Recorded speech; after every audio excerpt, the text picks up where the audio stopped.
breaking down every game, every day in Major League Baseball. This is the Baseball Betting Show. Here is your host, Greg Peterson. Hey, warmer for the low. Welcome to lovely Las Vegas for the Baseball Betting Show with myself, Greg Peterson, now part of the VSiN Family Podcast. We've got an excellent podcast for you. We're going to be joined in segment number 2 by one of our good friends, William Boor. He does such great work over at Action Network, taking a look at this great game that we all know and love of baseball. We're going to be chatting with him about what we all saw at the trade deadline, so have no fear. Even though the recap of the games from Thursday is going to be very short, we're going to be diving in on all these trades, the Carlos Correa trade, all of the relievers being on the move. Now, we did record this before Merrill Kelly got moved, and that was obviously a really good move for the Rangers, but for the most part, these big moves, we are going to be buzzing about them, which teams did a solid job at the deadline, which teams did not do a solid job at the deadline, and then we'll dive in for a few games that we've got for this Friday. In the final segment, we're going to get you guys picks and analysis on every game on the betting board for this Baseball Friday as we touch them all. If you do have a question, comment, segment idea, what have you for this podcast, you have one or two ways to be able to fire those in. First one is my Twitter/X timeline at gunit_81. Keep in mind letters EM, they mean does not matter, so as per usual, please do send these into the timeline.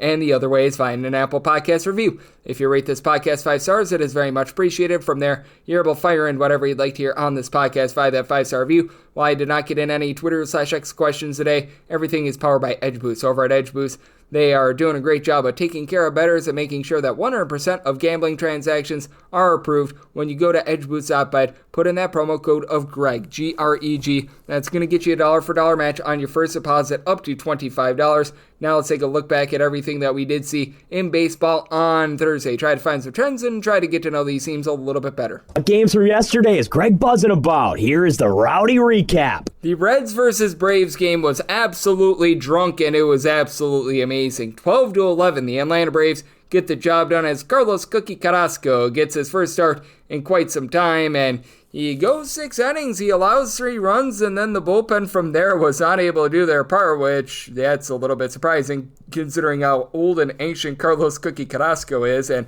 for the Reds, they actually entered in this game the best under team in all of baseball. 42 overs, 62 unders, and 6 pushes. And for the Braves, they went 7 of 19 with men in scoring position. As for that bullpen, by the way, Tyler Kinley is scoreless inning. Dane Dunning, 5 runs allowed. He did not get a single out. He allowed a home run to Brian Hayes, his 3rd home run of the season, first with the Reds. He had 2 in his entire season with the Pirates. And then Dylan Lee gives one up to Spencer Steer, his 12th home run of the season. Lee gives up 3 runs in 2/3 of an inning. Pierce Johnson, 1 1/3 innings. Rossi Iglesias, a scoreless 10th inning to be able to get the job done. And for Cincinnati, Andrew Abbott, a relatively solid start. 3 runs, 2 of which were given up in 5 1/3 innings. So 5 walks were less than savory. Graham Ashcraft from there, load of Ashcraft, 2 runs allowed in 1 2/3 innings. Sam Mole gives up 4 runs in a 3rd inning. Lyon Richardson, he does not get a single out. He allows 2 runs. Brent Suter, 1 2/3 innings scoreless, and then Emilio Pagan allows an unearned run in the 10th. As for the Braves, you had Marcell Ozuna hit for a sacrifice fly.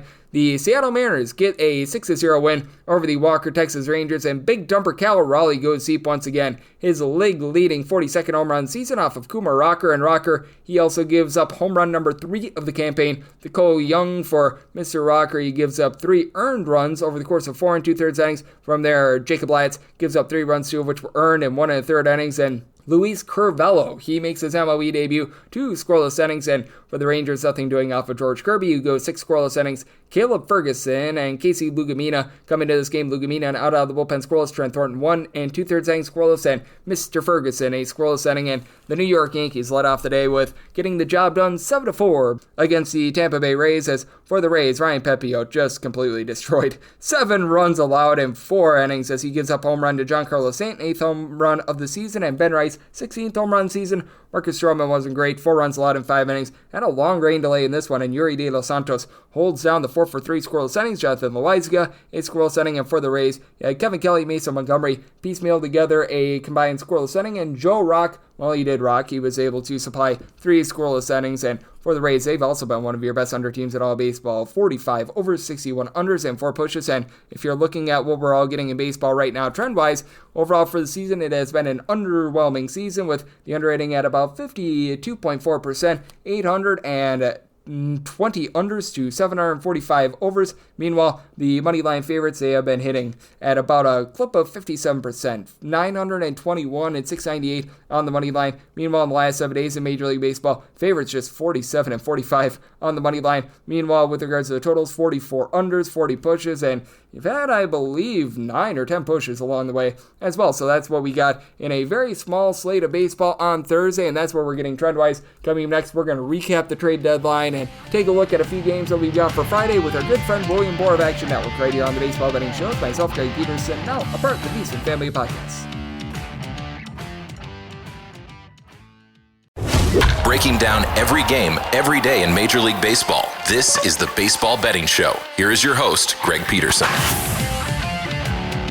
And we're back here in lovely Las Vegas for the Baseball Betting Show with myself, Greg Peterson, now part of the VSiN Family Podcast. Always great to be joined by this man as we've got William Boor aboard. He does such a tremendous job over at Action Network, taking a look at a wide variety of things. Does a great job on the baseball front. Obviously, they, much like all of us, getting ramped up for some football as well. You name the sport, they're able to help you out on that front. So it's all-encompassing for William. You're able to follow him on the old Twitter/X at the letter W and his last name Boor, B-O-O-R. And William, always a pleasure, my friend. Thank you so much. Of course, Greg. Always happy to hop on, talk baseball with you. And it's been a wild couple hours here leading up to the trade deadline. Oh, it certainly has been. We have been seeing moves upon moves upon moves. And just what has really stood out to you in terms of the trade deadline period? Because there's obviously some winners, there's obviously some losers. But what really stood out to me was the fact that the Padres got both Ramon Laureano along with Ryan O'Hearn. And I thought that that was something that they so badly needed. They definitely needed to add to the offense. Those are huge moves. Obviously, they also got Mason Miller. I think the Padres are never boring at the deadline. They certainly have not been boring today. Adding, like you said, O'Hearn, Laureano, Miller, they're going for it. And that's definitely exciting. The Padres stand out. Like, those are the big ones. It's fun to see Seattle go for it, adding a pair of Diamondbacks in Naylor and Suarez. Like, that's fun to watch their offense improve and see what they do. Correa going back to Houston is intriguing and just kind of fun more from a narrative storyline standpoint. The other thing that's kind of interesting to me, the trade I really like that's kind of going under the radar here, is I really like the Reds getting Ke'Bryan Hayes. Not necessarily because I think the Reds are going to now go win the World Series this year or anything, but I like the fact that they're making a splash and that they're getting someone with team control. I like the fact that the Reds are setting themselves up for 26, 27, and 28 because they've clearly taken strides and improved this year, but realistically, they're not on the same level as the Dodgers, Padres, Mets, Phillies, etc. So I kind of like their way of buying, but also buying for the future and not just getting a rental or something to, make a wild card splash and then lose in the first round. Yep, it is really interesting with the Cincinnati Reds because they are a team that is sort of on the fringe of playoff contention. And how do you take a look at them moving forward? Because they've got some great pitching. Andrew Abbott, without question, has been so incredible for this team thus far this season. But it is also a bunch that, it does feel like it's been a little bit teeter-totterish with them throughout the season. And I would have liked to see them get a little bit more power in terms of their acquisitions. With Ke'Bryan Hayes, obviously a great guy out there in the field, but not a guy that's going to be producing too much at the plate this year. Yeah, I think that's fine though, just because of where they're at. I mean, they're trying to get into the wild card and then, maybe steal something there. But I don't think they realistically, if you give them truth serum, think they're going to make a deep playoff run. So grab Hayes now, see what you can do, impress over the final 50 games, make a little splash, and then maybe go address some stuff in the offseason. You have some free agent markets. There's obviously some holes in their team. You're not wrong. But I don't think if you're them, you want to be overly aggressive because kind of why? Adding an extra 2-3 wins to them, yeah, maybe it gets them in the playoffs versus not, which is exciting. But realistically, it's not going to change their ceiling all that much. Yep, and I do think that it was interesting the way that a lot of teams did play this trade deadline, as well as William Boor, who does such great work over at Action Network, joining me right here on the Baseball Betting Show. And I do think that there were a lot of teams that had sort of that come to Jesus moment for the Minnesota Twins. They realized that they had to sell, and I give them kudos because they needed to. The Cardinals trading away Ryan Helsley, I felt like that was a move that very much was needed as well. And it was interesting the way that some of these teams bought and sold, and also very intriguing. I was talking about the Minnesota Twins Twins. Them trading Carlos Correa back to the Houston Astros, I thought was good, clean family fun. Yeah, that's obviously the big one. That's the splash. It caught a lot of Welcome back. attention. Yeah, it's cool. I think it'll be interesting to see Correa back in Houston. That's really interesting. Yeah, it was kind of surprising. I know there were rumors of it last night. We're recording this, so that was on Wednesday night, but then Thursday morning, that seemed dead. Then obviously it happened again Thursday afternoon. I think that's a fun one, staying in like kind of the central there. The other one that's kind of interesting is the Guardians trading Bieber. I don't know if that's necessarily interesting because he was going, but like I'm curious about the Blue Jays. It's weird getting a pitcher who's like just coming off a rehab. I mean, Bieber, we know can be very good, obviously, but which Bieber are they getting? Kind of seems like a shot in the dark for the Blue Jays that could go one or two ways, but if it hits, it's obviously a really big move.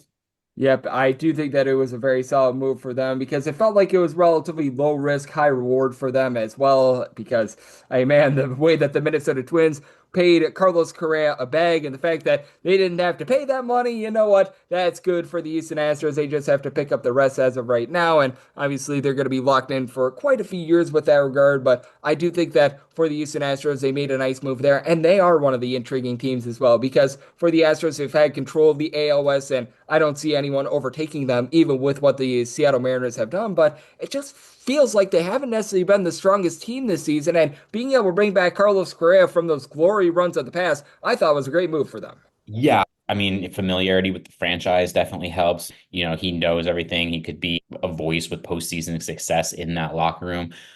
And like you said, they're going to win that division. They seem like they're in a really good spot, but something hasn't felt as dominant as years past or whatever. Texas is surging lately. The Mariners obviously just made some moves. They're going for it. I still think Houston is the best team in that division. They've obviously are going with a 5-game lead, so that helps. But adding Correa, it doesn't hurt, especially with Minnesota taking on a bunch of that money. I think go for it, get in the playoffs, and then you've got a proven postseason performer, and you can see what happens. Yep, absolutely. And I do think that that was a relatively solid move for them as well. And are there a few other moves that are a little bit under the radar that you either really, really liked or you think maybe some people are hyping it up a little bit too much and you're not understanding why people are so excited about it? We already mentioned the Mariners. I think that's really interesting. The Phillies adding Bader and Duran, I think, is really intriguing for them. I think they're a team that we knew they were good. They're obviously right in the mix of it in the NL East. And with the Mets, you know, being aggressive, the Dodgers are good. You've seen the Padres and the West being aggressive. Like that NL wild card race is going to get dicey. So it's good to see Philadelphia saying like, hey, we're good. We've fared well so far, but we're probably going to need a thing or two to push us over the top. So let's go get it. Yep, absolutely. I thought that those were some great moves as well. And William, I know that a lot of the attention on Thursday was obviously with the trade deadline, but we do have quite a few games that are going to be coming up on Friday. We've got a locked and loaded slate, and I do think that we've got some interesting ones with teams that did not sell, like the Detroit Tigers and the Philadelphia Phillies, with it being Jack Flaherty and Ranger Suarez. Right now for the Phillies, they're about minus 145 to minus 150 favorites. How do you take a look at this one with a Phillies team that they needed to bolster the bullpen, in my opinion? They went out there, they got Yohan Duran. I thought that that was a great move, and for the Detroit Tigers, I felt like they should have done a little bit more at the deadline, personally. Yeah, I'm with you. This game is specifically barring any strange moves over the next hour or so. I really like the Phillies in this spot. I think they've been playing well. They're a good team. They're at home, so there's a lot of things going on in their favor there. But also, I think there's something to the fact that they went out and they bought and they were aggressive at the deadline. I think that bolsters the clubhouse. I think when the front office shows a team that like, hey, we believe in you and we're going to give you what you need to go succeed, I think that does something to the team. I think that does something to the guys in the locker room. So I think you have Suarez, who's thrown well all year, pitching at home, a team that just got a little bit of shot of adrenaline. And I do like the Phillies in this spot. Yep, absolutely. I do think that for the Philadelphia Phillies, they're going to be able to give you a little bit of bang for your buck. And for Suarez, other than that one bad start coming off of the All-Star break, he has been very rock solid since coming off the injured list as well. And I know that we were talking about the Seattle Mariners. Hey, they get to face off against a team that has been surging in the American League. That would be the Texas Rangers. Jack Leiter versus Logan Gilbert with a money line price of about a minus 170 on Seattle. Want to get your thoughts here because Logan Gilbert has been really dominant and Jack Leiter hasn't necessarily been so much. But with Seattle, how much do you think that this might be a little bit of an overreaction reaction to the moves they got with bringing in Suarez along Josh Naylor, because this does feel like it's starting to get a little bit lofty. The price, yes, is getting lofty. I do like the additions that Seattle made. I think, now their offense is even better. Logan Gilbert's really good. This is probably, depending on where the price goes tomorrow, and we'll see. I'm going to make a lot of my bets tomorrow, Friday morning, as opposed to Thursday, just because I want to see who's on which rosters. Yes. That's obviously very important. To me, this is Mariners or pass. I think the Mariners are the better team. I think the Mariners win this game, but it, depends on that number. I don't want it to keep creeping out too far. Then there's just no value there if it's, too big of a price. But to me, this is Mariners or pass. Yeah, it is starting to get a bit lofty, and we're going to see a lot of overnight line movement. And just how do you play just the board in general on this sort of a day? Because obviously we've got a lot of movement. We're doing this just to let people behind the curtain right around 5:15 p.m. Eastern time, so about 45 minutes before the trade deadline closes. And I think that it is really interesting because some of these guys that get moved, some of them are going to be available right away on Friday. Some of them are not going to be. And I feel like this is one of the most interesting cards to handicap of the entire season. Yeah, I think the key is to wait. You want to make sure the players you're betting on are actually on that team, and then to not go crazy. We still have 2 full months of baseball, of regular season baseball, plus the playoffs. You don't have to get all your bets tomorrow. Like, I'm looking at the games, and Merrill Kelly's slated to start for the Diamondbacks. Is he going to be on the Diamondbacks? I don't know. I typically, you get good prices if you bet the night before. I usually do that throughout the season. I will wait till the morning. Depending on some flights and everything, you might even have to wait closer to an hour before first pitch or something like that, depending on if there's a certain player you're waiting for or you're curious about. A patient day to just kind of see what happens and then really get back into my normal betting process on Saturday and Sunday. Absolutely. I think that that's so very well said, and it's going to be a very interesting day to handicap on Friday. And William, I know you're doing a great job on that front. You do a little bit of everything over there at Action Network, and you do so also well. So let the good people at home know it's all on tap for you and how people can follow along on social media and other platforms. Yeah, of course. You can follow me on Twitter at WBoor, WBOOR, and I'm on Blue Sky as well. Same handle. If you just want the picks and none of the other stuff on social media, you can follow me on the Action Network app at @WilliamBoor_, all one word. But don't just follow me. Make sure you download the app, visit our website on actionnetwork.com, check out all the work that my colleagues are doing as well. We've got articles for betting every single baseball game every day. We've got the WNBA covered, Hall of Fame game tonight. That'll be over before people listen to this. But point being, we will have NFL preseason. We're starting to roll out our college football conference previews, and we'll obviously have NFL and college football regular season coming up shortly. Absolutely. William does a great job on so many different fronts. Every single time he joins me, lends such great insights, and did so once again today. So big thanks to William for joining me on the Baseball Betting Show, now part of the VSiN Family Podcast. And coming next, it is that time of the podcast. I give you picks and analysis on every game on the betting board for this Baseball Friday as we touch them all. Breaking down every game, every day in Major League Baseball. This is the Baseball Betting Show. Here is your host, Greg Peterson.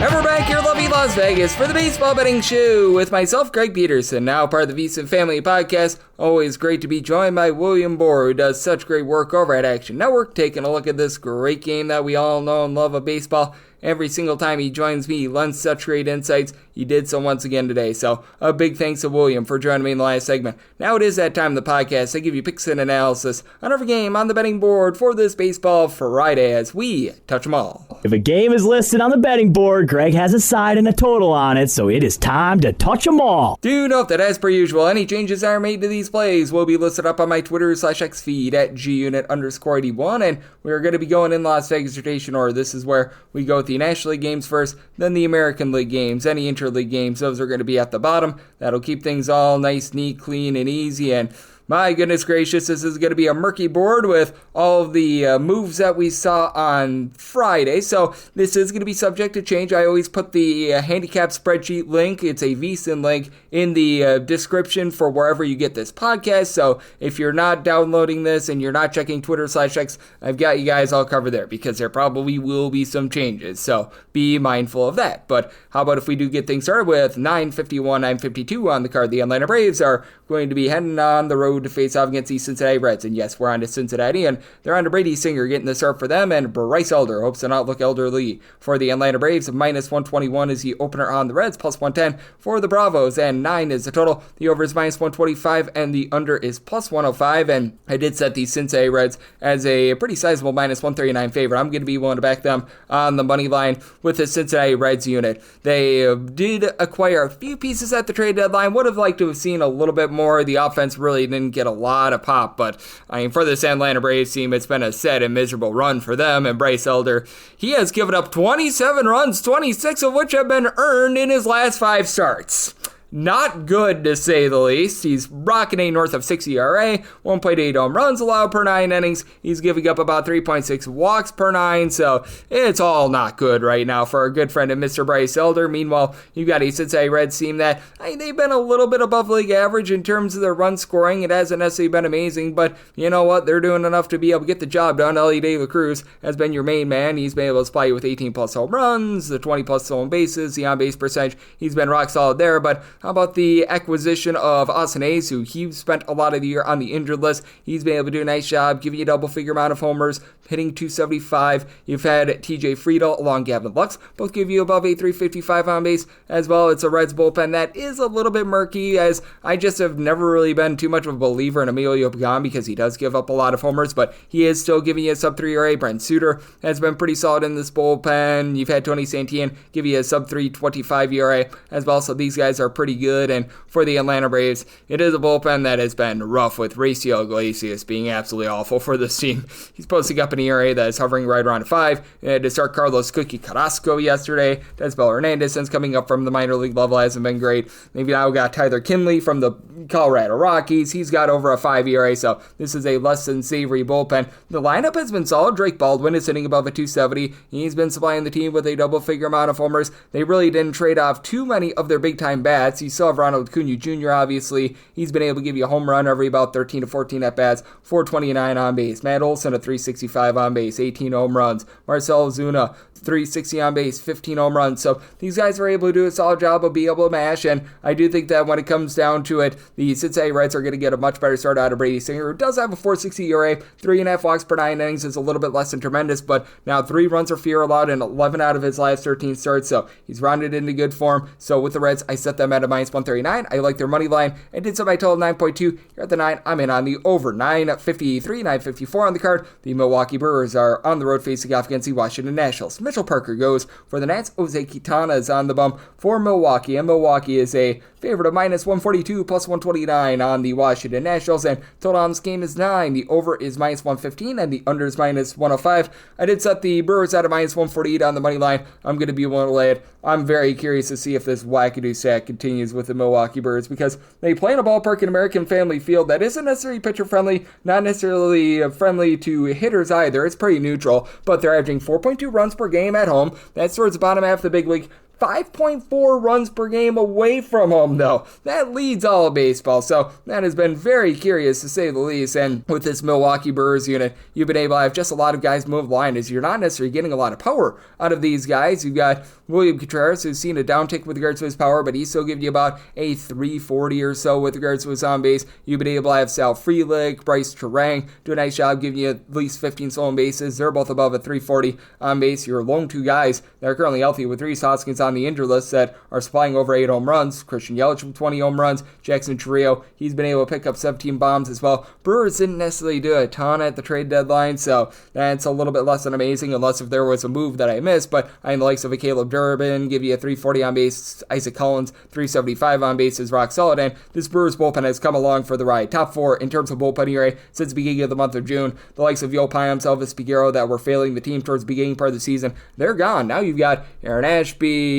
Ebner Uribe, Nick Mears, Trevor McGill, these guys who have been able to give you a sub-3 ERA. And then for the Washington Nationals, this team is dead last in the big leagues in terms of bullpen ERA. They dealt away Andrew Chafin, one of the lone guys that was actually giving you presentable innings. At this point, you're left with a whole bunch of guys that are rocking north of 4 ERAs. Like, Brad Lord is a lone guy that is actually halfway decent that's still on the team, and they had to utilize him as a starter a few days ago. So you're looking at these guys like a Jackson Rutledge, Andre Lara, Zach Zach Brzezicki, who are all posting up north of a 5 ERA. And then for the Washington Nationals, it's not as if this team has been just absolutely raking when they've been at home. About 4.7 runs per game away from home. They've actually been a solid road hitting team, but not necessarily a home hitting team. But you do have a guy in James Wood give you 24 home runs, 63, 65 on base. Seen a dip ever since the home run derby, but I think that I'll find it once again. Nathaniel Lowe, CJ Abrams, Josh Bell between 13 and 15 home runs. But Nathaniel Lowe is the only guy other than Wood who's got more than 3 home runs at home this year. CJ Abrams has hit all but 3 of his home runs away from home. And then you got Alex Call, who's able to give you a 370 on base. So he's been solid there. Jose Quintana, very much a pitch contact guy, and really both of these guys are not going to be giving you too many strikeouts. Both he and Mitchell Parker below 7 strikeouts per 9 innings this far this season. For Quintana, he's done just enough to be able to get the job done, as he's got a 3.50 ERA, but that fielding dependent is concerning at a 4.77, as he's given up 3.6 walks per 9 innings to go along with only 6 strikeouts per 9 innings, giving up about 1.2 home runs per 9 innings. That's relatively presentable. And then for our good friend Mitchell Parker, he's been allowing the deep ball a little bit more. He had a really good stretch where he didn't give up a home run like the first 5 or 6 starts of the season. That's starting to regress a little bit though. 3.3 walks, 5.9 strikeouts per 9 innings, 491 ERA. Do think that he gives up some runs here. So with the Brewers, I set them at a minus 148 on the money line. I'm going to be willing to lay it, and I'm in on the over semi-total at a 9.4. 955, 956 on the betting board. It is the San Francisco Giants, and they hit the road. They're facing off against the New York Mets. David Peterson, great name, is on the bump for the Mets. As of right now, for the San Francisco Giants, it is old to be determined, so this game is presently off the board. As of right now, it's lining up to be Robbie Ray, and if we indeed do get Robbie Ray versus David Peterson, I set Peterson, great name, minus 133 on the money line, so we need at least minus 132 to be able to lay that, plus 134 or higher. We'll be looking at the Giants, and then set a total to where a 7.5 or less, I'd be in on the over, an 8 or higher to the under. Looked like the Giants were going to be big buyers a few months ago, and then, well, ever since the Rafael Devers trade, things have went downhill. But Robbie Ray has been pretty solid for the team this year, if you do indeed get him. And the difference between Robbie Ray and, say, a bullpen game, probably at the very minimum 40 cents, if not 50. So keep that in mind if you get a bullpen game, even though the Giants bullpen has been in the top 5 of the big leagues in terms of bullpen ERA. Likes of Camilo Duvall. They trade away Tyler Rogers, but you did have him to contribute to these stats. You've had Joey Lucchesi, guys like that, be able to give you a sub 3.25 ERA. Obviously took some hits with the trade deadline, so it's not as deep as it was before, but it's been a pretty rock solid bullpen this season. But for Robbie Ray, 293 ERA, 376 fielding dependent, as he's worked on the home run ball. For his career, gives up about 1.5 home runs per 9 innings, more like 1 bomb per 9 innings this season, so he's been able to do a much better job on that front. And for David Peterson, he does a really good job of inducing soft contact, as for Mr. Peterson, he's given you a 283 ERA, fielding dependence more around about a 334, as he doesn't get a lot of strikeouts, 7.5 punch-outs per 9 innings, but he has allowed 3 earned runs over the course of his last 4 starts, and he's giving up 1 home run per 9 innings thus far this season at home. That goes down to 2 home runs allowed in 61 and a third innings, .91 ERA. The Mets were able to acquire some bullpen pieces to be able to help out. Ryan Helsley is now going to be in that bullpen, so that really helps you out. And for this New York Mets team, they really needed some bullpen help, and they were able to get a couple arms at the deadline, because you've got Edwin Diaz, who's been relatively rock solid. Jose Buto, the long guy, just came off the injured list, so that helps you out. And Reed Garrett has been solid, but being able to get Ryan Stanek out of there is something that is very, very welcome. And for the New York Mets, it has been a top-heavy lineup thus far this season. Your top 4, Brandon Nimmo, Francisco Lindor, Pete Alonso, Juan Soto, all at least 19 home runs this season, all hitting at least a 258. Other than Lindor, 246. He's been dealing with a little bit of a lower body injury, so that's been hampering him a little bit. But that said, you take a look at some of these bottom guys. Mark Vientos has been a little bit better recently, but he, Tyrone Taylor, the entirety of the catcher spot, all give you less than a 285 on base. Really, all of them giving you 7 home runs or fewer, so you need a bit more there. Jeff McNeil has been able to give you about a 350 or so with regards to that on base. It is a circumstance where I do think that the Mets should have the upper hand here. I do think that for the San Francisco Giants, the offense going to continue to struggle, as Devers in a San Francisco Giants uniform has 4 home runs in over 34 games. That has been pretty unacceptable. You just have gotten nothing out of Tyler Fitzgerald thus far this season. They were banking on a bit more out of Matt Chapman, who hasn't been awful. You still give you about a 344 on base with 14 plus home runs, but still you could use a bit more there. William Adames starting to pick it up with 16 home runs, but had a very disappointing start to the season, so it might be a little bit too little too late. And then you've got the catcher spot with Patrick Bailey hitting at 205, Jung-Ho Lee hitting at 250, but he's regressed since the beginning part of the season. So minus 132 or better, looking at the Mets, plus 134 or better, the Giants, and then 7.5 or less like the over, 8 or higher, the under. 957, 958 on the card. The Pittsburgh Pirates are on the road against the Colorado Rockies. Antonio Senzatella is on the bump for the Rockies. Andrew Heaney goes for the Buccos. Buccos are minus 142 favorites. Plus 129 is that number on Colorado. 11.5 is the total. The over and the under are both at minus 110. On the money line with the Pirates, I did set them at a minus 146. If you're willing to lay a run half with the Pittsburgh Pirates, which you don't do very often. Right now, that is a minus 102, and I would need a plus number to be able to do so. That's an initial FanDuel opener. If I can get a plus 105 or better, I would be willing to take a shot on the Pirates on the run line. If not, I'd be willing to take that minus 144 money line, so I will, in some form or capacity, be in on the Pirates. Depends upon those run line prices, but for Andrew Heaney, it's been a pretty missable run for him, but at the very least, he's not Antonio Senzatella, we'll get to in a minute. But that said, for Andrew Heaney, 4.79 ERA, 5.18 fielding dependent, only getting 6.5 strikeouts per 9 innings. He has really cratered with his swing and miss stuff, giving up now 1.7 home runs per 9 innings. Just a rough run in general. He has allowed 14 runs over the course of his last 4 starts. He's allowed in that time span 6 home runs. He is coming off of a better start against the Arizona Diamondbacks last time out, but man, it has not been great there. And then for one, Mr. Antonio Senzatella, I like to call him the human pinata because he gets hit around a lot. This man has 14 losses, which currently leads the big leagues, and he's giving up about 1.6 home runs and 3.2 walks per 9 innings. He's only getting 4.8 strikeouts per 9 innings and 13.4 hits allowed per 9 innings with that 6.68 ERA. And he is backed up by a bullpen that is in the bottom 5 of the big leagues in terms of ERA. Like Victor Vodnik has been relatively okay in the bullpen, but I mean, they traded away a few of their actual trustworthy pieces, so that's not great. Trading away Tyler Kinley actually might be a little bit of an upgrade for this bullpen, but I mean, man, there's really nobody that's trustworthy there, and now you trade away Ryan McMahon. That's a little bit less than tremendous for them. Hunter Goodman has been great. Hunter Goodman is right now giving you 19 home runs, 275 average, so that's been pretty rock solid. You've been able to get some good production out of Mickey Moniak, who's been able to give you 16 home runs. At the time of this podcast, was not traded, so I have to figure that he's going to be in. Jordan Beck has been able to give you a bit of something, but this is a Rockies team that even at home, they haven't necessarily been able to generate the world's most amount of offense, and Coors Field is supposed to be a launching pad for offense. About 4.3 runs per game at home. That is actually in the bottom half of the big league, so that's been a bit concerning. And for the Pittsburgh Pirates, right now this is a team that is generating 2.9 runs per game away from home. That is dead last in all of baseball. I mean, they traded away Brian Hayes, but it's not like he was doing much with his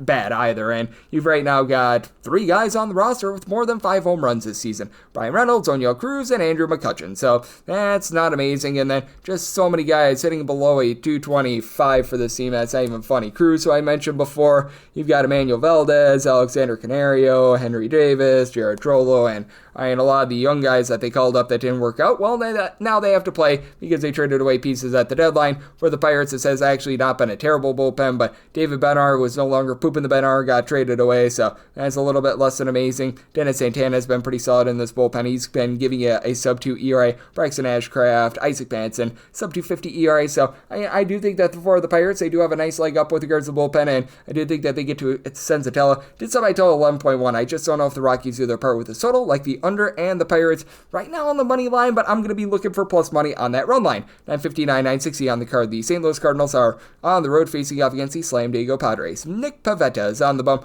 for the Pods, and Matthew Liberatore goes for St. Louis. St. Louis is a underdog of plus 125, minus 138 is the number on the Pods. 7.5 is the total. The over is minus 115, and the under is minus 105. And for Pivetta and the Padres, I did set them at a minus 155. I'm going to be willing to lay the money line, and for Pivetta, he has been absolutely lights out at home this far this season. A 2.07 home ERA with 0.7 home runs allowed per 9 innings. That balloons up to about 1.4 home runs per 9 innings when he is on the road, giving up about a 3.67 ERA. Meanwhile, for Matthew Liberatore, he's been solid in terms of not giving up a lot of walks, though he has a 4.04 ERA. That fielding dependent is more around a 3.55, less than 2.5 walks allowed per 9 innings. He's giving up under a home run per 9, so I think that there's some positivity there. Only gets about 7 strikeouts per 9 innings. That's been the main issue for him, but for the St. Louis Cardinals, overall for the season, they've been a top 10 team in terms of bullpen ERA, but keep in mind, they have now traded traded away Ryan Helsley, so that's not necessarily encouraging for this bullpen to say the least. Now you still do have some of these guys like a Riley O'Brien who's been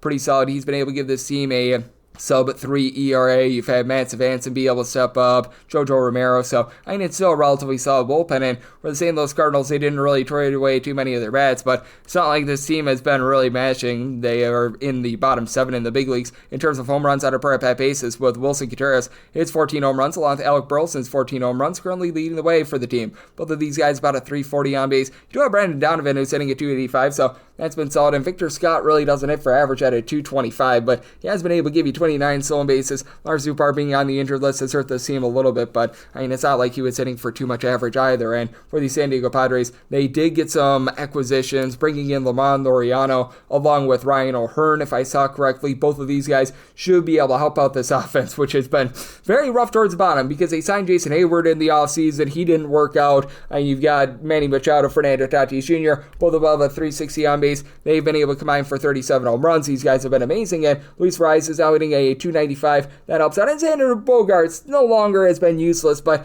I mean, the entire outfield has been hit or miss, as you've seen a bit of regression from Jackson Merrill, and he's been banged up throughout the season. Brandon Lockridge, guys like this are just not giving you too much, and the Padres, they acquired Mason Miller at the trade deadline to bolster an ERA for the bullpen that was already number 1 in all baseball. You had him in with David Morgan, Jason Adam, Adrian Morejon, Jeremiah Estrada, who are all posting up a sub-260 ERA. That's big. Robert Suarez had actually been blowing quite a few games, so I really do like this San Diego Padres team in this ordeal. I did set them on the money line at a minus 155. I would be willing to take a plus 124 or higher with regards to that run line. Right now I'm fighting that at a plus 160, so sign me up on that run line, and I set my total 7.7, so here at the 7.5, I'm in on the over. 961, 962 on the betting board. It is the Kansas City Royals, and they are on the road against the Toronto Blue Jays. It is Michael Wacha who's on the bump for the Royals. It was looking like Kevin Gausman going for the Blue Jays. As of right now, this is off the board, so I have no numbers for you from any sports book, but at the very least, I do have my own handicap. I did set the Blue Jays here as a minus 158 on the money line. Would need at least a 157 to be able to lay it with them, or if you could get above a plus 125, I'd be willing to take a shot on the run line as well, plus 159 or higher. Looking at the Royals and set a total of an 8.1, an 8 or less. I'm going to be in on the over, 8.5 or higher to the under. The Royals actually bought some pieces at the trade deadline, which, considering they were 54 and 55, yeah, that was a little bit interesting to say the least, but they bought some pieces. They've got Randall Grichuk now in that lineup, so that should be able to help them out a little bit. This is still a team that is in the bottom 3 in terms of runs per game, though, and they didn't really make any quantum moves to make them a whole heck lot better at the plate. You do have Miguel Garcia, who's been able to hit at 300. He's been able to give you about a 360 on base. Bobby Witt Jr., Vinny Pasquantino, these guys have been very rock solid. You've got Pasquantino giving you about a 330 on base. He's up to 18 home runs. Salvador Perez is up to 18 home runs as well, and he's been really good since the All-Star break. And Bobby Witt Jr., about 28 stolen bases, 15 bombs, but it's still a case where that bottom of the lineup, even though you now have Randall Grichuk in there, likes of Drew Waters, Kyle Isabel, these guys, they're hitting between about a 240 to 250 with not a lot of pop, and it's not like Randall Grichuk is some sort of a home run hitter either, so that's a bit of an issue for the Royals. They did pick up a little bit of help with regards to their pitching, as well as you've got a bullpen that I feel like is very rock solid. Carlos Estevez, Lucas Ercich have been able to supply a sub-275 ERA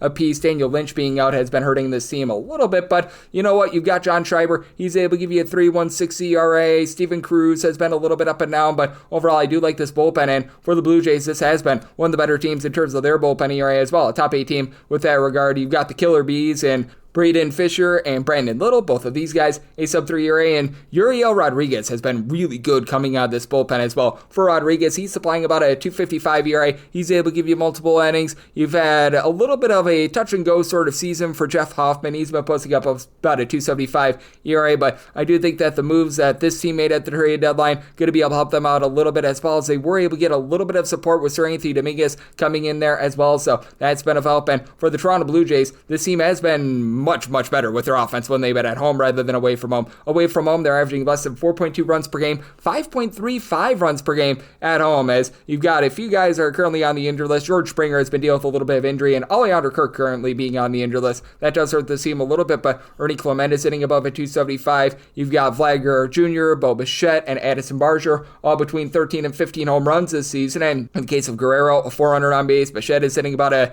290. I mean, they've been doing this all season long without Anthony Santander Santander as well. It was miserable even when he was out there on the field. So I do think that the Blue Jays should be able to go out there, dominate this game, especially with the way that Kevin Gausman has been pitching recently. Gausman overall for the season, a 3.82 ERA, hasn't necessarily been himself, giving up about 1 home run per 9 innings. The command has still been relatively solid for Gausman as well. Gausman giving up less than 3 walks per 9 innings, but has really been able to find it recently. 2 earned runs or fewer in 4 out of his last 5 games, with the lone exception giving up 4 runs, 3 of which were earned on the road against the Sacramento A's, and pitching in Sacramento, as we all know, very much a nightmare. So, circumstance where with the Blue Jays, I'd be willing to lay up to a minus 157 on that money line, plus 159 or higher looking at the Royals, and then 8 or less I'm in on the over 8.5 or higher, the under. 963, 964 on the betting board. The Minnesota Twins are on the road. They're facing off against the Cleveland Guardians as Kevin Williams goes for the Gardos and Joe Ryan is on the bump for Minnesota. Minnesota currently finds themselves between minus 104 to minus 115. Meanwhile, you're going to be getting between minus 105 to minus 115 on Cleveland. So a relative pick'em game. 7.5 is the total. The under is minus 120 and the over is even. And with the Minnesota Twins, I did set them at a minus 111 on the money line. So I'm willing to go up to a minus 110 for Joe Ryan. He's one of the main returning pieces for the Minnesota Twins after they did sell off a lot of their pieces, but I mean, this guy has been very rock solid all season long. Now for Joe Ryan, throughout his career, he does give up a little bit over 1.5 home runs per 9 innings in his road starts, but he's been able to do a really good job this year no matter where he's been. 10.2 strikeouts per 9 innings, 2.82 ERA, 3.17 fielding dependent. He's giving up fewer than 2 walks per 9 innings. He's coming off of a little bit of a rough outing where he gave up 4 earned runs, 5 in total against Washington Nationals, but I do think that he's going to be able to have a nice little bit of a bounce back here. As for Mr. Joe Ryan on the road this year, he's actually been posting up a 2.51 ERA, and he's been allowing a little bit over a home run per 9 innings, so he's been able to do a great job of holding down the fort there. And then on the flip side, you've got a guy in Gavin Williams that just has been giving up a few too many walks for my liking. For Gavin Williams, his walks per 9 rate is hovering in that neighborhood of about 5 right now, but he's been able to give you 9 strikeouts per 9 innings. The overall ERA is pretty solid at a 3.51, and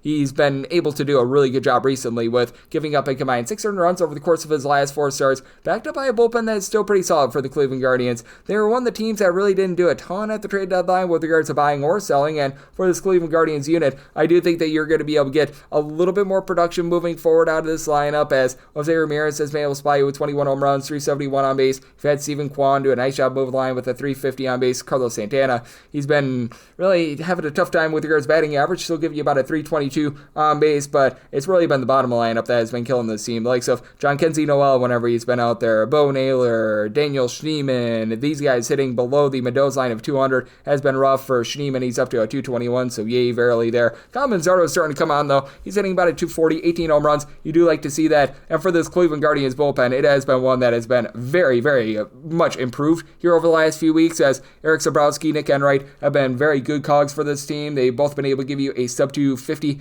ERA. Cade Smith has been able to give you a sub 350 ERA, and then Emmanuel Clase has been a little bit shaky with that blown save against the Kansas City Royals, but so overall for the season, posting up 340 ERA, it's been Hunter Gaddis who's really been laying the team down recently. But I do think that for the Cleveland Guardians, they're just not going to be able to generate a ton off of Joe Ryan. And for the Minnesota Twins, it's a little bit of a team of mystery when it comes to their lineup, as they traded away quite a few pieces. Carlos Correa is no longer with a bunch, so that's not necessarily amazing. You know that you're getting Byron Buxton. Byron Buxton, 343 on base, 23 home runs. He has been incredible for this team. They trade away Harrison Bader, so that's a little bit of an issue for you. Matt Wallner just hasn't been good. He's giving you 13 home runs, but only about a 310 on base, hitting just above the Mendoza line of a 200. So it's a little bit of a mismatch with regards to this lineup, but I do think that in the end, you're going to be able to get a good start out of Joe Ryan. So I did set the Twins at a minus 111 on the money line. Willing to go up to a minus 110 there. And with regards to this total, did make mine a 7.8. So here at the 7.5, I do like the over. 965, 966 on the betting board. The Houston Astros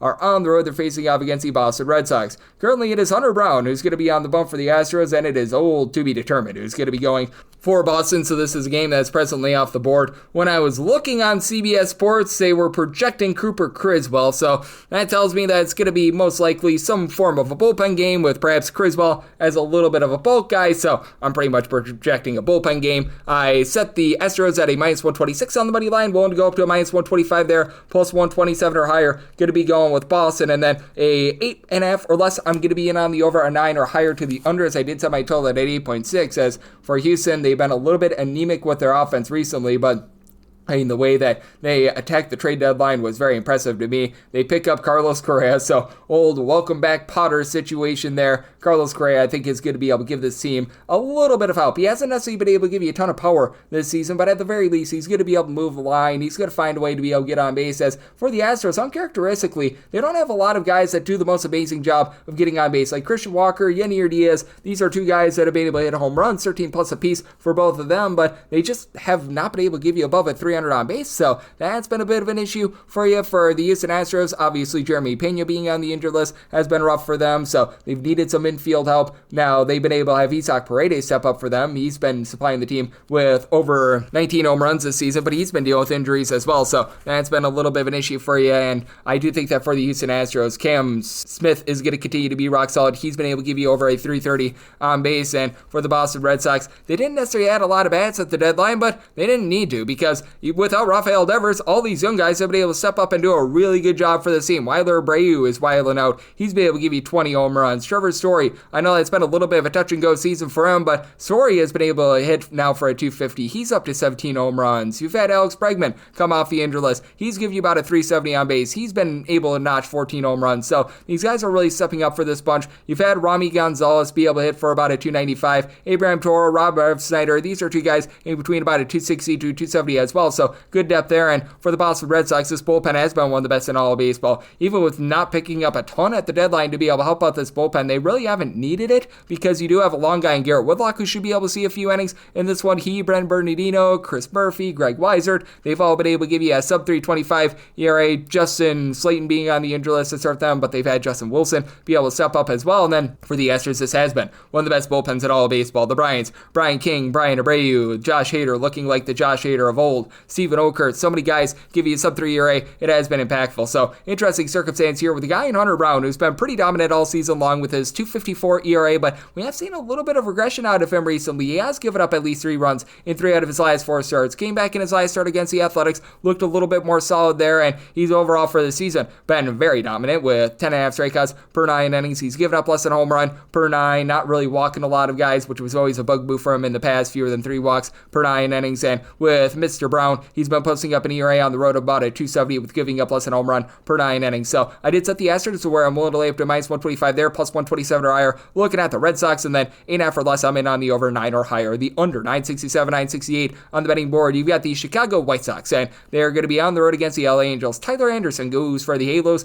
Right now, it's old undecided on the bump for the White Sox, so this is a game that is presently off the board, and this was projected to be for the Chicago White Sox. One Mr. Aaron Savali when I was checking initially, and if you do indeed get Aaron Savali, which I'm not sure if he gets traded or not at the trade deadline, so I mean that makes things very interesting. But that said, I would be setting this to where I'd be willing to lay up to a minus 146 with the Angels on the money line, plus 148 or higher looking at the White Sox, and then 8.5 or less in on the over 9 or higher to the under. I'm not really going to go on Aaron Savali too much, just because we don't know if we're actually going to get him. And if you don't get Aaron Savali, you get like a young gun that comes up from the minor league level, you get a bullpen game. This probably goes to more like a minus 165, minus 170, depending upon the circumstances, as you've got a bullpen for this team that is not great, to say the least. I don't feel like I need to say too much more about that, but I mean, Mike Vasil has been a little bit of a good long guy, but they utilized him like 2 or 3 days ago, so he might not be available in this game. He's been able to post up a sub 3 ERA out of the bullpen. You've had Steven Wilson, Dan Altavia be able to give you a sub 350 ERA as well, but I mean, they had to sell off a few pieces at the trade deadline. They traded away Adrian Hauser among a few others, and this is a lineup of the White Sox that just is not great, to say the least. Luis Robert, if I'm not mistaken, did not move at the trade deadline, but that doesn't do a whole heck of a lot for me because he's hitting at 213 thus far this season, and there's just so many of these White Sox guys. They're hitting below a 220 that's not even funny. You've got he, along with Brooks Baldwin, Michael A. Taylor, Josh Ruas, Joshua Palacios, Vinny Capra. Like, these guys have not been great, but I mean, you've had Colson Montgomery ever since getting called up to the major league level. He's played in 22 games. He's hitting for about a 315 on base. He's been able to supply 5 home runs, which have all come in the last 2.5 weeks. Kyle Teal has been able to about a 275. He and Edgar Quijano at the catcher spot, both hitting about a 275, so they've actually been quite solid. Lennon Sosa, he's been able to about a 275, doesn't draw any walks whatsoever, but gives you 10 home runs. Ender Benintendi, he's been able to supply the team with 13 home runs as well, but I mean, this is a lineup that is currently in the bottom 4 in all baseball in terms of runs per game, and then you've got the all or nothing LA Angels, who are currently in the bottom 5 of the big leagues with regards to their home on base percentage, but they're also a top 5 team in terms of home runs runs on a per-at-bat basis, with Taylor Ward leading away with 25 bombs, 307 on base. You've had Mike Trout hit only for a 235, but he's up to a 362 on base. He's been supplying the team with 19 home runs, and that's despite the fact that he missed like 25 or so games this season. Joe Adell setting fire to the rain. He's giving you about a 235 with 21 home runs. Logan O'Hoppe, I have to be very O'Hoppe about the 18 home runs, but not so O'Hoppe about the 282 on base. And then Nolan Schunel has been good at being able to find a way on base. He's been able to supply about a 365 on base. And when it comes to Luis Rengifo, it's just not been a good season for him. About a 286 on base with 5 home runs. You need a little bit more there. And for the LA Angels, you've needed much more out of this bullpen because they're in the bottom 5 in terms of their bullpen ERA. Currently, their best reliever, and Hunter Strickland, is on the injured list. Now, Kenley Jansen is down to about a 3 ERA. That's pretty solid, but they didn't trade away any of their bullpen pieces because they really didn't have anything to trade away in the bullpen. You take a look at Connor Brogdon, Reed Detmer, Sam Bachman, all these guys posting up above a 4.40 ERA, so it's been pretty brutal for this team, and I do think that when it's all said and done, you should have the LA Angels as a bit of a favorite, even though Tyler Anderson is a guy that I think is still doing for quite a bit of regression. He was getting lucky for so many years, and you take a look at what he's done this year, 4.41 ERA, but a 5.11 fielding independent, 3.5 walks, 1.6 strikeouts per 9 innings. He's getting 7 punch-outs per 9 innings, but certainly has not been at his best. He has given up at least 3 earned runs in 3 out of his last 4 starts, and he's given up at least 2 walks in 4 of his last 5 as well. But again, with the White Sox, you just don't have a lot of hitting, and you don't know what you're going to be getting in terms of pitching. So minus 146 or less in Anderson versus Savali. Looking at the Angels on the money line, that probably jumps about 15 to 20 cents if you get a young gun or a bullpen game, plus 148 or higher. Looking at the White Sox, and then 8.5 or less, looking at the over, a 9 or higher to the under. Bullpen game, 9 or less, the over, 9.5 or higher to the under. 969, 970 on the card. The Walker Texas Rangers are on the road against the Seattle Mariners. Jack Leiter goes for Texas, and Logan Gilbert is on the bump for Seattle. Seattle is a minus 155 to a minus 165 favorite, and between plus 134 to a plus 147 is that number on Texas. 7.5 is the total, under is minus 120, and the over is even. I will go with this before I go any further. The Texas Rangers did trade for Merrill Kelly, who was supposed to start on Friday. So if you actually get Merrill Kelly starting in this game, that is a difference of, I would say, 35 to 40 cents. So I will throw that out there right now. I still will be going with the same total to where 7.5 or higher, I'm in on the under, a 7 or less to the over. But that said, I did set the Mariners here at a minus 168 on the money line. And with that run line price between Leiter and Gilbert, anything of a plus 120 or greater, I was willing to take a shot on the run line. Right now, I'm seeing that initial FanDuel opener at a plus 122. I'm willing to sign up there for Logan Gilbert. He has been absolutely dominant for the Seattle Mariners team, as he is posting up above 11.5 strikeouts per 9 innings. He's given up a little bit of the deep ball this year, which does have to have you a little bit concerned. 3.36 ERA compared to 2.85 fielding, dependent with those 1.2 home runs allowed per 9 innings, but actually up to 13.1 strikeouts per 9 innings. So he has been amazing there. He has given up 0 or 1 earned runs in 3 out of his last 4 starts. And for Leiter, he's been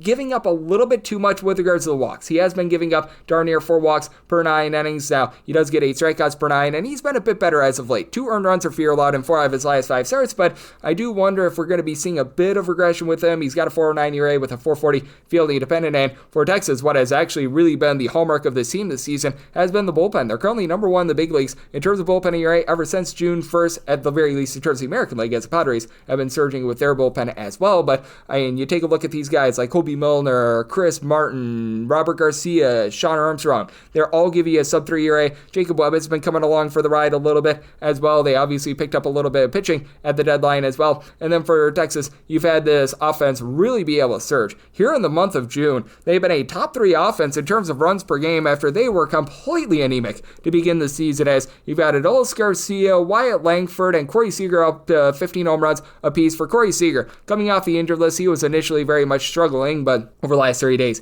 he's really been able to find his form with a 442 on base, 5 bombs at 86 at-bats. You absolutely love to see that. Kyle Higashioka, in the month of July, actually hit for above a 350 as well. So, that's been really found money for them. Josh Young has been a little bit touch and go all season long, hitting for a 250, 10 home runs, and it was a rough start to the season for these guys like Marcus Semien, Jake Berger and company, but they're starting to come along as well. And on the flip side for the Seattle Mariners, obviously, you've got big jumper Cal Raleigh, who's been absolutely incredible for this team. He's supplying supplying 41 home runs with above a 360 on base. JP Crawford has now been able to give you about a 360 to a 365 with regards to that on base as well. But now you pick up Eugenio Suarez, who's been supplying 35 plus bombs, hitting above a 250. Josh Naylor also comes on over from the Arizona Diamondbacks. He's been an on-base machine as well. Randy Arozarena, 350 on base with 21 home runs. Julio Rodriguez, Ore Polanco, 17 to 19 home runs apiece out of both of these guys as well. So I love the way that the Seattle Mariners are set up here for the back half of the season, and I do think that they get to later here. I did set my total at a 7.4, so here at the 7.5. I do like the under. I like the way that Gilbert is rolling in for Seattle. I'm going to take a plus 120 or higher on that run line. 971, 972 on the card. It is the Baltimore Orioles on the road against the Chicago Cubs. As for Baltimore, it is old to be determined on the bump for them. It looks like it should be Trevor Rogers. Meanwhile, Cade Horton, here's a who is going to be on the bump for the Cubbies. So this is a game that is presently off the board, and out there in Chicagoland, it is going to be wind blowing in this one. It looks like it's going to be 10 plus miles per hour. So I did set a low total here if you do get Rogers versus Horton of a 7 or less to the over, a 7.5 or higher to the under. I set the Cubs to wear a plus 115 or higher. Be willing to take a shot on the run line. We currently don't have any run line prices up. We don't have any prices in general, but plus 175 or higher would be taking a shot on the Orioles. I set the Cubs money line at a minus 174. As for Trevor Rogers, if you do indeed get him, as I don't think that he got dealt at the trade deadline, I could be mistaken there because we've got a lot of moving parts here. But that said, if you do indeed get Trevor Rogers, he's been able to do a really good job for this Baltimore Orioles team, as he's been posting up an ERA below a 250, and he was actually miserable at the minor league level earlier this year as well, but has been able to come up to the bigs. He's been able to give this Baltimore Orioles team exactly what they've needed. Good, clean innings. He's got a 149 ERA overall for the season. I don't think that he's going to be able to continue this moving forward. His fielding independent, more around about a 284. Not a high strikeout guy. 7.4 strikeouts per 9 innings. He's only giving up, though, 2.5 walks and 0.4 home runs per 9 innings, and has given up 2 earned runs or fewer in all but one of his 8 starts thus far this season. So he has been very great with that regard. And for Horton, he's certainly not a strikeout artist, to say the least. 6.5 strikeouts per 9 innings, but he's pretty good with regards to command. He's only been giving up about 2.8 walks per 9 innings. He's been able to keep things out in front of him, as I like to call it, because he's also not giving up too much of the deep ball. 0.9 home runs per 9 innings for Horton. He's gone out there and has been very good recently. He's given up 0 earned runs in 3 out of his last 4 starts. He has been much better at home versus on the road, by the way, so he's really been able to tame Wrigley Field. I think that he's been the beneficiary of pitching on a lot of days where the wind has been blowing in, but a 2.12 home ERA compared to a 5.19 ERA on the road. And he faces an Orioles lineup that no longer has Ramon Laureano, no longer has Ryan O'Hearn. So for this Baltimore Orioles team that was already in the bottom 2 in the American League in terms of runs per game away from home, you don't have a lot here. You've got Jackson Holliday, who's been able to give you 14 home runs, hitting about a 260. They traded away Cedric Mullins. I don't necessarily think that's the world's biggest downgrade, but I mean, Adley Rutschman, he's coming off the injury list. He's had a disappointing year. I like Jordan Westberg. He's been able to supply 12 home runs, so he's been relatively rock solid, but I mean, they're probably going to need to send Heston Kjerstad back up to the big league level. He has been absolutely awful for this team. The catcher spot in general, when they didn't have Adley Rutschman out there, was a mess, so I mean, who knows who's going to be DHing for this team now. And when it comes to the flip side for the Chicago Cubs, this is a lineup that is very much locked and loaded. They didn't have to add a lot of pieces at the deadline with regards to this offense when you've got Seiya Suzuki, Crow Armstrong, both give you 26 plus home runs. Both of these guys have been able to do a solid job of moving the line, with Crow Armstrong 29 stolen bases. He's hitting above a 270, and then additionally Nico Horner, even though he doesn't give you necessarily a lot of power, he's been with about a 291. Kyle Tucker, a 390 on base with 18 home runs, 21 bombs out of Michael Busch. He's been able to give you about a 360 on base, and Carson Kelly has really been able to step up with his over 360 on base as well. And for the Chicago Cubs, we have seen a bit of regression with this bullpen, which I was expecting because they were playing above their skis for quite some time since the beginning of the month of June. This has been a bunch that has been right around league average or slightly below average with regards to their ERA, and I do think that we might see a little bit more slippage with some of these guys. Brad Keller, Chris Flexen, Caleb Theobar, Daniel Palencia, Drew Pomeranz, all below a 3.15 ERA, but they did a nice job of being able to bolster that at the trade deadline. They pick up Andrew Kittredge, they still have Ryan Presley out there as well, so I do think that for the Cubs, they should be a pretty sizable favorite in this spot, especially with a Baltimore Orioles team that has been awful with their bullpen. They've been in the bottom 1.57 in terms of ERA.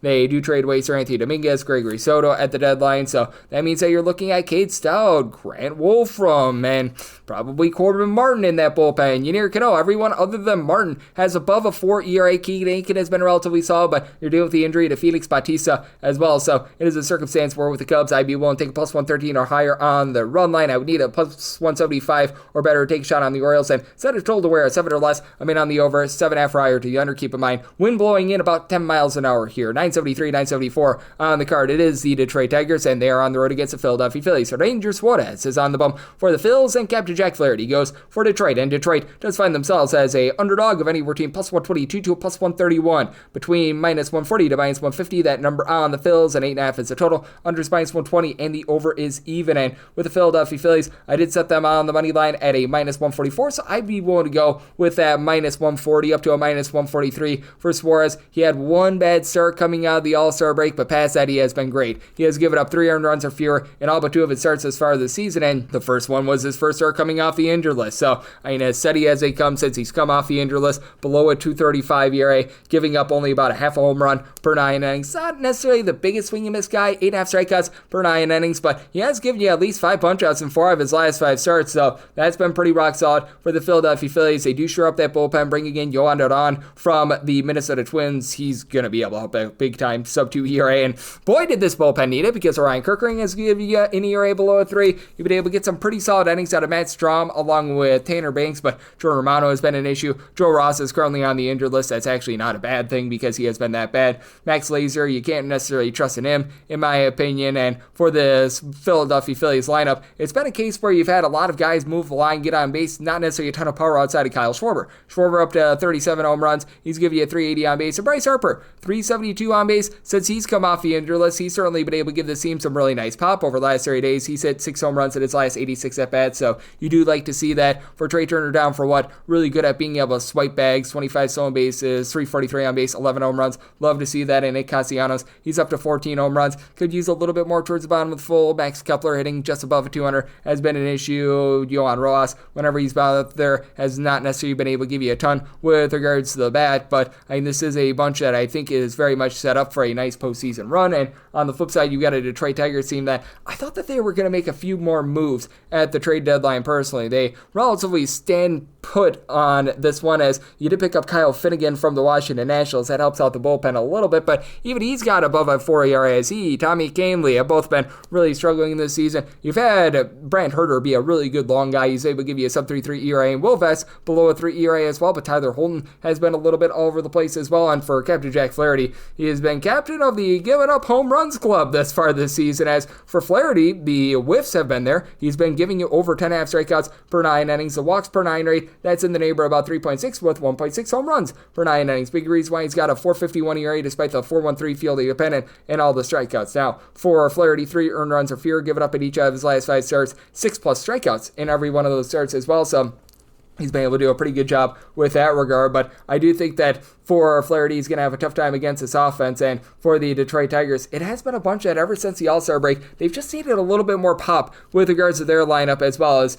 it's been a case where you've had Kerry Carpenter being on the injured list, getting him back and having him supply a home run, I believe it was 48 hours ago, is big for them because it was really left up to Spencer Torkelson along with Riley Green. Green up to 26 home runs at 325-ish on base, Spencer Torkelson 330 on base. He's been able to supply you with 23 home runs, and then you've had a lot of guys just finding a way to move the line, get on base. Zach McKinstry along with Mr. Javi Baez, both hitting above a 260. Gleyber Torres a 375 on base with 11 home runs, and then Dylan Dingler has been able to about a 280 as well. So it's a unique circumstance here. I did set my total at 8.7. I do think that Flaherty is going to give up some runs, and I do think that for the Detroit Tigers, it's just a little bit of an untrustworthy bullpen. So one way up to a minus 143 with that Phillies money line, and I'm going to be in on this total over as well. 975, 976 on the card. The New York Yankees are on the road. They're facing off against the Miami Marlins, as it is one Carlos Rodon on the bump for the Yankees, and it's all to be determined who's going to be going for the Miami Marlins. So this is a game that's presently off the board. Taking a look at the ESPN projections, it is Jansen Junk currently projected to go for the Miami Marlins, and I do not believe he got traded, so that is indeed the case.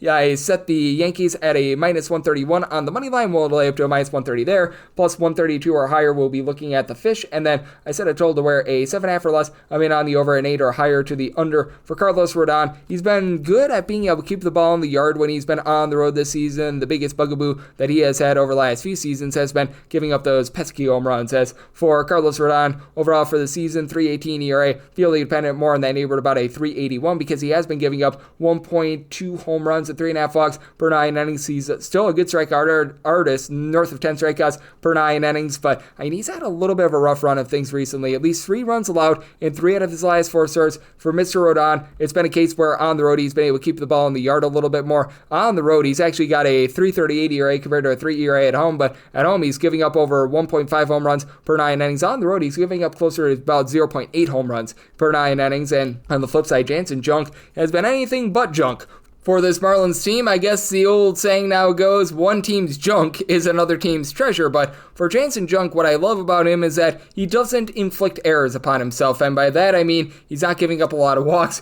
As a matter of fact, he has given up right now 5 walks in 60 1/3 innings, and he's allowed 1 home run in 60 1/3. So, he's done a really good job of just being able to do the little things well. 3.28 ERA, 2.19 fielding independent, which I think that in this case the fielding independent does lie a little bit because he's only getting in the neighborhood about 6.5 strikeouts per 9 innings, but still has been really good for this bunch. He has given up a combined 9 runs, 7 of which were earned in his last 2 starts, but I think that this will be a good go for him, especially facing off against a New York Yankees lineup in which you don't have Aaron Judge in there anymore. For Aaron Judge, obviously the lifeblood of this team, supplying over a 460 on base and all those home runs, but you still do have quite a few guys that are in that neighborhood of, we're going to call it about 15 to 19 home runs. Cody Bellinger has been able to supply 9 home runs over the last 19 games, so he has stepped up in a big way, 20 home runs overall for the season. Now you've got Giancarlo Stanton back, which him out there in the field and him running the bases is not great, but the fact that he's giving you 341 on base and 8 home runs and 111 at-bats, that is pretty solid, and you need more out of Paul Goldschmidt. Since the beginning of the month of June, on-base percentage well below 300. That's been an issue for them. Trent Grisham, 18 home runs, 350 on base. Feels like he slowed down a little bit, but still has been pretty solid. You need a bit more out of Anthony Volpe, Ben Rice, Austin Wells, all these guys between 15 and 16 home runs, but only at 230 or lower, so that's been a tad bit of an issue. And for the Yankees, they did go out and they were able to address the bullpen a little bit because they had a rain delay yesterday, so they had to use up Yuri De Los Santos, who's been one of their better relievers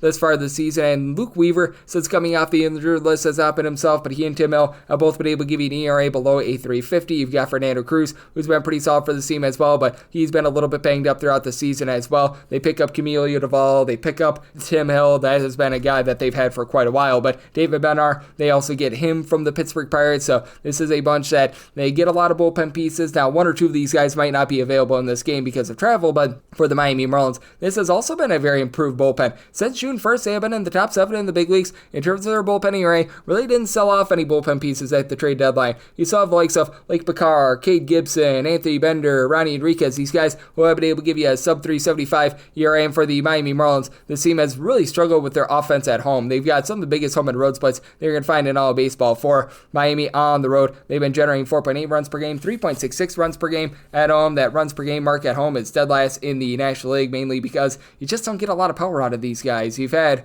Kyle Stowers be able to give you 20 plus home runs. He's been able to do a nice job finding a way on base with over a 355 on base. And then you've got Xavier Edwards at the top, who gives you absolutely no power, but he's hitting about a 290. He gives you some stolen bags, so you do love to see that. You've had a guy in Augustin Ramirez at the catcher spot, supply 15 home runs. They trade away AC Sanchez. That does hurt them a little bit, but you still have a relatively solid lineup. Dave Myers has been a little bit rough since coming off the injured list, but he's hitting for about a 255 along with Liam Hicks as well. So it's an interesting circumstance here with the Marlins. As long as you do get junk, I'm willing to take a plus 132 or higher with them. Minus 130 or better would be looking at the Yankees, and then 7.5 or less, I'm in on the over 8 or higher to the under. And if you get a bullpen game for the Marlins, probably would need closer to about a plus 160 or so on that money line. 977, 978 on the card. The Dodgers are on the road against the Tampa Bay Rays. The Boz, Shane Boz, is on the bump for the Rays, and Clayton Kershaw goes for the Dodgers. And the Dodgers are anywhere between a minus 140 to a minus 150 favorite in that neighborhood of plus 122 to a plus 131. That number on the Rays, a 9 is the total, over is minus 120, and the under is even. And for the Dodgers,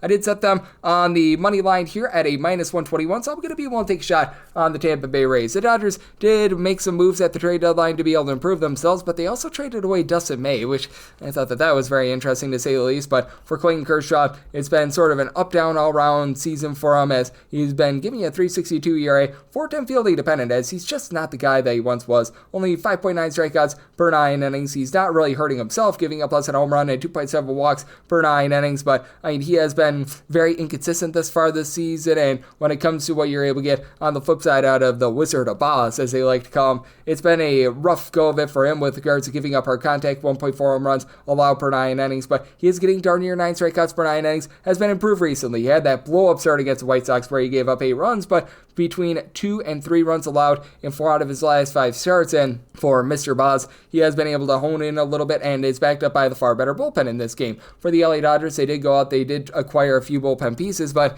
I mean, it's still a bullpen that is all sorts of shaky. Tanner Scott and Kirby Yates have both been supplying an ERA that is north of a 3.75. You've actually had Jack Dreyer be one of your better bullpen pieces for the team, so he's been able to step up in a big way for them. You've got Alexis Diaz, who they picked up a few weeks ago, Brock and Roll Stewart. These guys help you out a little bit, and they do get Blake Trinan off the injured list. That is massive. You've got a lineup that has been struggling without both Max Muncy and Haesung Kim. Both of these guys are on the injured list, but Will Smith is still giving you above a 400 on base. He's been able to supply those double-figure amount of homers. Shohei Ohtani has obviously been amazing, 38 home runs. He did leave the game early a few days ago, but he should be good to go in this one. You've got Teoscar Hernandez supplying 16 home runs. Doesn't really give you a ton of on base, but I mean, he's hitting for some great power. Andy Paz up to 19 home runs. He's been able to about a 280 as well. And then you've got Michael Conforto, who's really been struggling, hitting below the Mendoza line of 200, but it's been a little bit better recently for him. And for what you're going to be able to get on the flip side of the Tampa Bay Rays, you've had Brandon Lau being on the injured list. That has really been hurting them, as he overall for the season, 19 home runs, hitting above a 250. So Junior Camaneros had to shoulder the load with hitting about a 250 with 27 home runs. Yandy Diaz has been great, 350 on base, 18 home runs.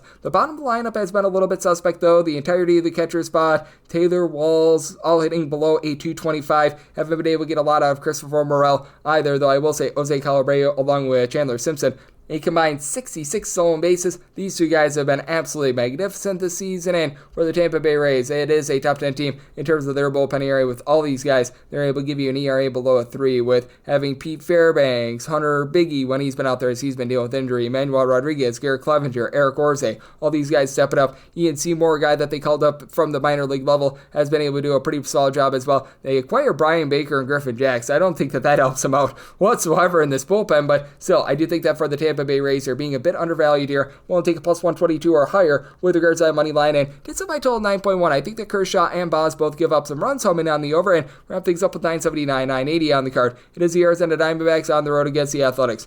Right now, it's looking like Jacob Lopez is going to be going for the Athletics, and this was supposed to be Merrill Kelly going for the Arizona Diamondbacks. Merrill Kelly got traded, though, so I currently just have this listed simply as bullpen game. So this is a game that is entirely off the board, and yeah, this one is very much an adventure, as I set Jacob Lopez versus bullpen game of the Arizona Diamondbacks, where I'd actually be willing to lay up to a minus 123 with the Athletics, plus 125 or higher. We'll be looking at the Diamondbacks, and then a 10.5 or less, I'd be in on the over. A 11 or higher, I'd be in on the under in that ordeal. And I mean, if you do get a case where it's bullpen game against bullpen game, if you don't get Jacob Lopez starting, it would be still a 10.5 or less to the over, 11 or higher to the under, but I knew it would be right around about a pick'em line here. You've got two bullpens that have been all sorts of terrible this far this season. Both of these teams are on the bottom 6 with regards to their bullpen ERA. For the Athletics, they trade away Mason Miller, really their top bullpen piece.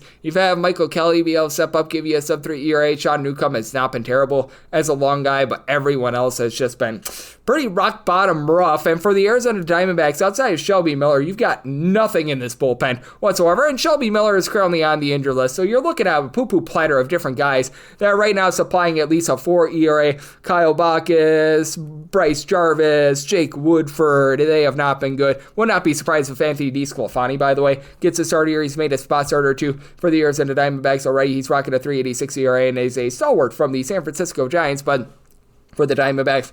Obviously, very much a gutted team. You trade away Josh Naylor, you trade away Eugenio Suarez. So, that leaves you with Geraldo Perdomo, who does a great job of moving line, hitting for a 375 with regards to his on base. Corbin Carroll just has not been himself since coming off the injury list. For Corbin Carroll, overall for the season, he's been able to do a pretty nice job. He's been giving you 21 home runs and is hitting for about a 250. But if you look at what he's done over the last 30 days, that has really went downward. Last 30 days, hitting about a 221 with 1 home run. So, you're going to need to get a little bit more of something there for the Diamondbacks. You still do have a guy in Pavin Smith who's been solid, but now he's dealing with a little bit of an injury. Ketel Marte of the Marte Parte, 20 bombs. He's been able to give you an on-base percentage hovering right around 400, so that's solid. And for the Athletics, they really didn't trade away any of their big-time bats, so they should be all good to go here. You've been able to get great production out of a man that had 4 home runs in a game 2 weeks ago, Nick Kurtz, 23 bombs, hitting above a 300. Jacob Wilson is hitting above a 300. Tyler Soderstrom, 330 on base, 19 home runs. Have to love what you've seen out of Brent Rooker with his 23 home runs. He's been able to hit about a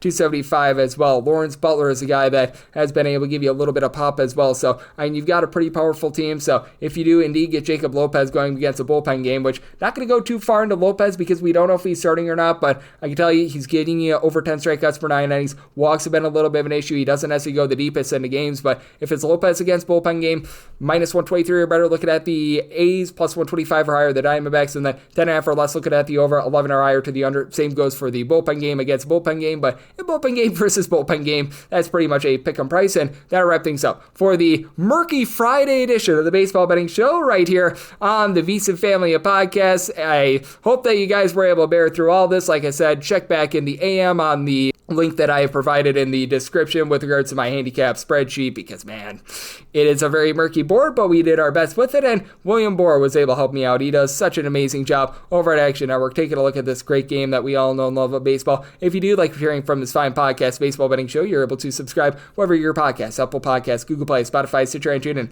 If you have a question, comment, segment idea, what have you for this podcast, you do have one of two ways we offer those in. First one is my Twitter/X timeline at gunit_81. Keep in mind, letters EM maybe does not matter, so as per usual, please do send these into the timeline. And the other way is find an Apple Podcast review. If you rate this podcast 5 stars, it is very much appreciated, and then from there, you're able to fire in whatever you'd like here on this podcast via that 5-star review. And I'm coming at you guys every single day throughout the baseball season, which means I'll be back with you once again tomorrow. Thank you.